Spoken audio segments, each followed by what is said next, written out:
회장님 안녕하세요. 네, 안녕하세요. 반갑습니다. 네, 반갑습니다. 네. 오늘 친환경 소고기는 온탕 처리를 준비하셨네요. 예. 품종은 어떤 품종이죠? 삼광하고 여름이. 삼광은 대표적인 최고 품종이고 여름이는 충남 기술원에서 개발한 조생종 밥맛 좋은 품종이네요. 사전에 염수는 하셨나요? 통상적으로 염수선 하기가 어려워요. 그래서 안 하고 풍선 그걸로 대체하고 있습니다. 네. 일부 농가들은 염수선 작업이 불편해가지고 생략하거나 우리 회장님처럼 하고 계시는데 살균제와 살충제를 사용하지 않고 하기 때문에 친환경 재배를 위해서는 염수선과 온탕 처리가 굉장히 중요한 것이라 말씀드릴 수가 있겠습니다. 회장님, 그 염수선을 하면 물에 어느 정도 뜬다고 생각하십니까? 한 5%에서 3% 정도 뜨는 것 같더라고요. 회장님 말씀하신 대로 염수선을 하게 되면 5%에서 10% 정도가 뜹니다. 근데 그 해의 기상이 나빠가지고 등수기 불량하게 되면 20%에서 25%까지 떠오르더라고요. 염수선에 의해서 떠오른 것, 벽신은 종자로 사용하시면 안 되고요. 재배한 포장해서 키다리병이 발생이 됐다. 그러니까 회장님께서는 발생된 벽신을 종자로 사용한 적이 있습니까? 여태까지 한 번도 없었어요. 아, 그렇습니까? 키다리병이 비산에서 날아가는 거리가 우리나라에서는 50m가 되어 있지만 일본에서는 200m까지 보고가 되어 있습니다. 그래서 키다리병이 걸린 종자는 종자로 그 다음에 사용하시면 안 되겠습니다. 염수선에 대해서 이제 말씀을 드려볼 텐데요. 염수선을 할 때 종자의 비중, 일반별을 햇을 적에는 비중이 1.13이 돼야 될 거고 찹쌀 같은 경우에는 1.03이 됩니다. 물 20리터에 소금을 4.2kg를 넣으시던가 신선한 계란을 넣어가지고서 500원짜리 동전이 떠오를 때까지 소금을 넣어서 하시면 될 것 같습니다. 근데 염수선을 할 때 주의할 점이 있습니다. 뭔지 아시겠습니까? 잘 모르겠는데요. 염수선을 할 때 주의해야 될 것은 염수선을 끝내고 바로 온탕 소독을 하셔도 됩니다. 바로 온탕 소독을 안 할 경우에는 일단 소금기를 완전히 제거를 해 주셔야 됩니다. 소금기를 제거하지 않고 보관을 해버리면 발화율이 현격히 떨어져 버리거든요. 반드시 그 소금기를 제거해 주시고 또 종자의 수분 함량을 14% 이하로 잘 말려 주셔야 됩니다. 마르지 않고서 나중에 온탕 처리를 하게 되면 발화율이 현격히 떨어지는 그런 문제점을 가져오게 됩니다. 회장님, 염수선 할 때 주의점이 뭔지 알고 계시는 것 좀 말씀해 주시겠어요? 대충만요. 제염을 충분히 해줘야 됩니다. 그 다음에 충분히 14% 이하. 우리 매상할 때보다 좀 더 말린다고 생각하고 말려두면은 큰 문제가 없는 걸 알고. 혹시 목욕탕에 가가지고 다리를 딱 담궜다가 아 뜨거 하고 나올 때 온도가 몇 도 되나 아시나요? 한 42, 3도? 예, 맞습니다. 지금 이제 온탕 처리하는 것이 일반화되어 있지만 한 20년 전만 하더라도 제가 교육할 때 농민들이 굉장히 의아해했고 반감을 가질 정도였거든요. 왜냐하면 60도에 10분을 담근다는 얘기는 삶아진다는 생각들을 농민들이 가졌었는데 지금은 친환경 재배에 당연히 하는 걸로 되어 있는 거 보면 그만큼 교육의 힘이 중요하다는 걸 느낄 수가 있는 것 같습니다. 저도 처음에는요 그랬어요. 이거 될까? 이거 안 나면 어떡하지? 1년 농사를 벌이잖아요. 잘못되면. 자, 회장님 그러면 온탕 처리에 대해서 한번 시연을 하시면서 한번 설명을 좀 해주시겠습니까? 회장님, 온탕 소독이 준비가 되어 있는데 그 소독 시간과 온도는 몇 도로 하시나요? 시간은 10분, 온도는 60에서 62도까지 하고 있습니다. 이 온탕 소독을 할 때 주의해야 될 점, 무엇이 있을까요? 주의할 점은 종자를 넣을 때 너무 많이 넣어가지고 안에까지 온도가 전달이 안 될 경우.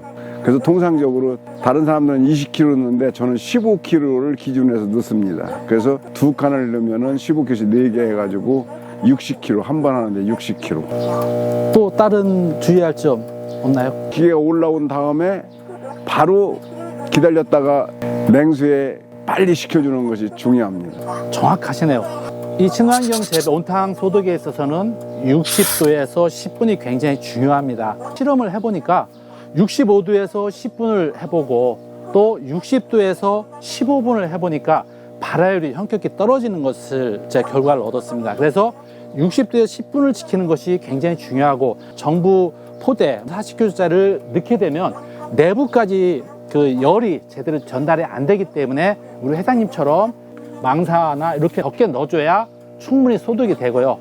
또 보시는 바와 같이 물과 종자의 비율이 10대 1이 돼야 됩니다.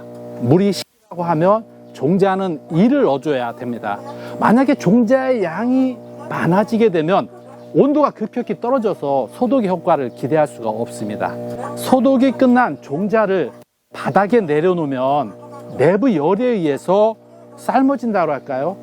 발화율이 현격히 떨어집니다. 바로 찬물에 넣어서 식혀주는 것이 친환경 재배의 그 성공 요인이라고 볼 수가 있습니다. 종자의 수분 함량 14%를 맞추는 것이 굉장히 중요합니다. 15% 이상이 되면은 발화율이 떨어지게 됩니다. 실험을 14도, 16도, 18도 이렇게 해보니까 수분 함량이 높을수록 발화율이 현격히 떨어집니다.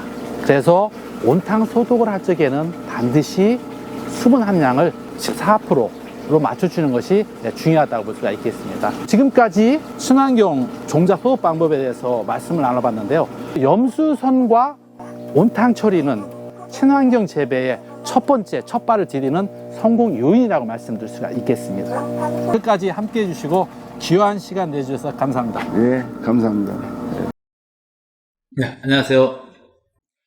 지금까지 영농 현장에서 키다리병 방지를 위한 종자 소독에 대해서 설명을 드렸었는데요. 다시 한번 요약해 드리겠습니다. 키다리병 방지를 위해서는 키다리병에 걸리지 않은 종자를 사용하는 것이 굉장히 중요합니다. 병은 이제 꽃이 폈을 때 균이 들어가 버리면 그것이 이제 화기전염이라고 합니다. 화기전염이 돼버리면은 배와 배 위에까지 30% 정도가 감염이 돼버리기 때문에 소독을 해서 100% 완벽하게 방지가 안 됩니다. 그렇기 때문에 키다리병이 걸리지 않은 종자를 사용하는 것이 가장 중요하고요.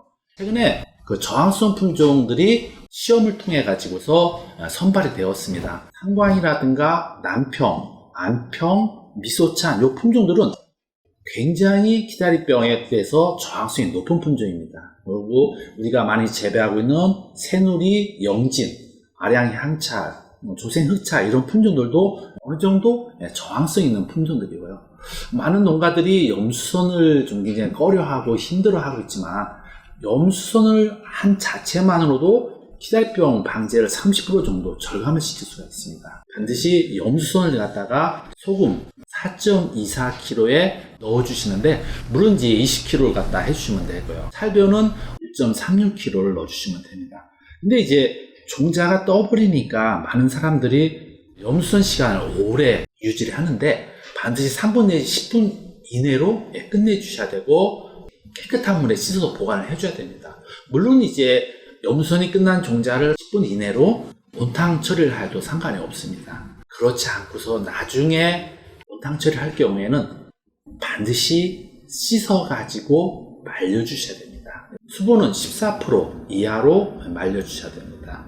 그 다음에 온탕 처리를 할 때 물과 종자의 비율은 10대 1이 되어야 됩니다. 물이 10이라고 하면 종자는 1이 돼야 됩니다.